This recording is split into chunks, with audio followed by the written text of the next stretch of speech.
Colgan tied at 36, 4 minutes on the clock, so 4 quarters wasn't enough. We got to go to the 5th quarter here, see if we can come up with that outcome. St. Paul with a 3-point lead with 30 seconds left in the game, and Colgan heaves up a 3-pointer and gets it to go somehow.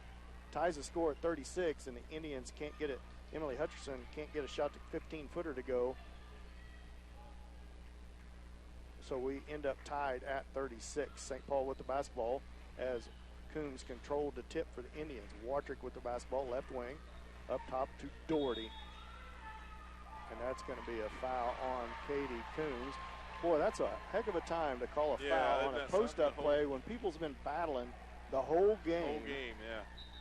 And you wait until now. Sub comes into the game for St. Mary's Colgan as Imhoff.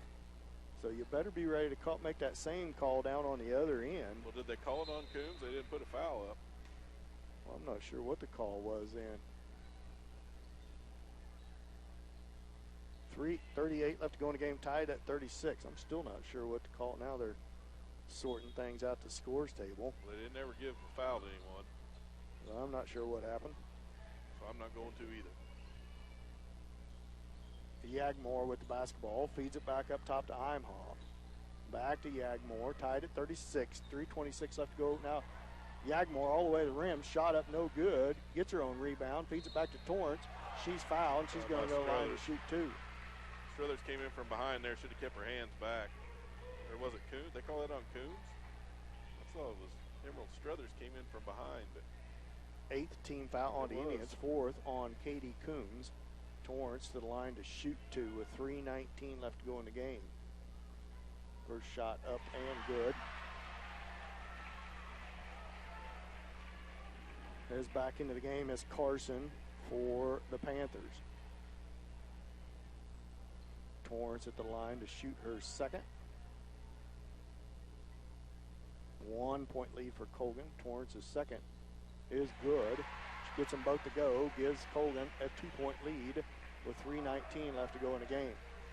Wartrick with the basketball. 3:15 left to go in the game. 10 team fouls on Colgan, 8 on the Indians. So any fouls on Colgan will send the Indians a line to shoot 2. Indians need to be aggressive here with trailing by 2 offensively. They got Colgan in the double, or St. Paul's in the double bonus, so you can go to the rim, get aggressive. Doherty with the basketball. Back out to Wartrick. 2:49 left to go in overtime. Colgan leads by 2.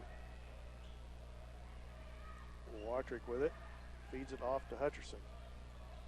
Hutcherson feed into Coombs. Coombs spins towards the baseline. Shot up. Good. She's fouled. That's what you need to do right there. Good move. Katie Coombs back and root down in there. Out the position. Ties the score at 38. She goes to the line for the and 1. That's the 4th foul on Root. Katie at the line for the and 1. 38-38. Tied up. Free throw is good. Coombs gives the Indians a 1-point lead. 39-38 with a lot of time left here in overtime. 2:34 left in overtime. Yagamore with the basketball for the Panthers. Guarded by Struthers, playing with 3 fouls. Yagamore almost, it is a steal by Wartrick. Wartrick on the left-hand side, all the way down, layup no good, but she's fouled. She's fouled by Imhoff. She poked it away from Imhoff. Looked like she's going to get it, and the out-hustled her. Stripped it away from her. Now Taylor at the line to shoot 2. Indians with a 1-point lead with 2:19 left to go in the game. Wartrick settles in for her first. It's on its way. Short, no good. 1-point lead for the Indians, 39-38. Wartrick settles in for her second. It's on its way. In and out, no good. Coombs fights for it. Jump ball. Loses the possession arrow. It's going to go to the Panthers of Colgan. Well, Wartrick really struggled at the line tonight. Good defense. St. Paul leads by 1, 39-38 here. Hutcherson comes out and picks up Crossland.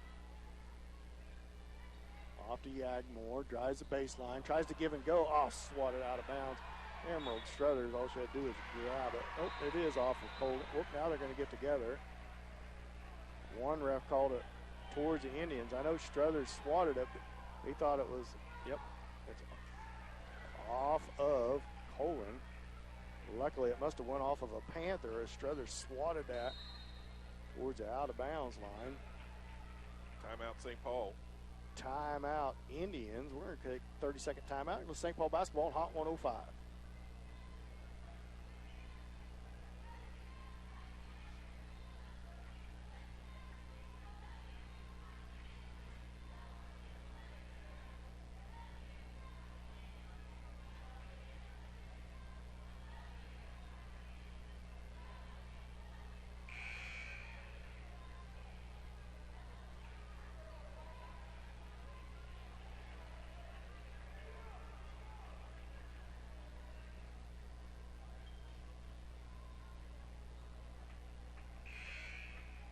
Welcome back. We got a good one here in St. Mary's Colgan. Pittsburgh, Kansas Indians lead by 1 in overtime, 39-38. 2:03 left to go here in overtime. So I guess we got the live stream up and running just at the right time. You get to check in at the end of the ball game to watch the barn burner here. Elise Doherty with the basketball, feeds it into the backcourt to Watrick. 2 minutes left to go in overtime. Started with 4 minutes on the clock. Off to Doherty at right wing. On the floor for the Indians, Struthers, Doherty, Watrick, Hutcherson, and Coombs. Watrick with the basketball. Indians can afford to be very patient here. Don't want to make any bad passes. Watrick feeds it back to Struthers. Struthers holds it at left wing, guarded by Torrance. Up the top of the key with it. Crosses over, feeds it back to Hutcherson. Hutcherson holds the ball overhead at left wing. Feeds it back to Doherty. Doherty with the basketball back to Watrick. 1:24 left to go in the game. Indians up by 1, 39-38. Watrick right wing over to Struthers, guarded by Torrance. Struthers crosses over a couple times. Now she picks up her dribble in a little trouble, feeds it back to Watrick. 1:07 left to go in the game. Watrick drives past all the way into the rim. Shot up, no good, but she's going to go line and shoot too. I think that may be on, well, I'm not going to say. I was wrong last time. Watrick will go to the line to shoot two. Been nice if Watrick could have got that to go. See, that was right on time. Torrance. Is that her fourth? That's her fourth. That's what I didn't want to say it out loud because if it wasn't on her, I'd sure like to see her get for it. She's had a heck of a game. Indians clear the lane. Watrick's first free throw right through there this time.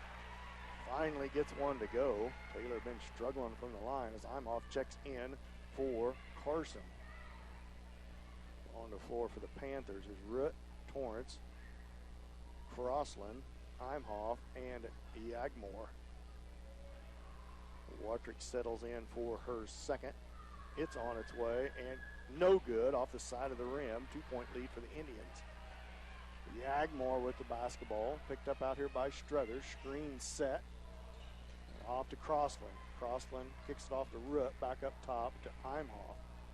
Imhoff back to Crossland. Crossland drives around one screen, picked up by Struthers. Picks up her dribble, hands it off to Yagmore. 34 seconds left to go. Yagmore with it, kicks it off to Crossland, looking inside. Elise Doherty working hard on Torrance. And it's going to be a timeout. St. Mary's Colgan.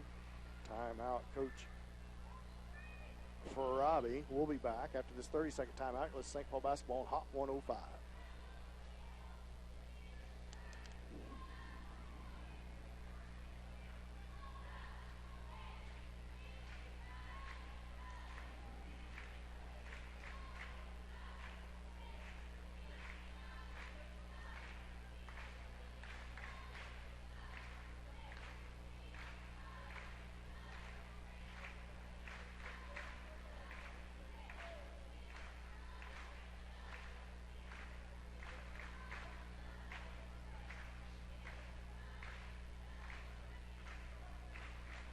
Welcome back to Pittsburgh, Kansas, St. Mary's Colgan High School, where the Indians lead by 2 in overtime, 40-38.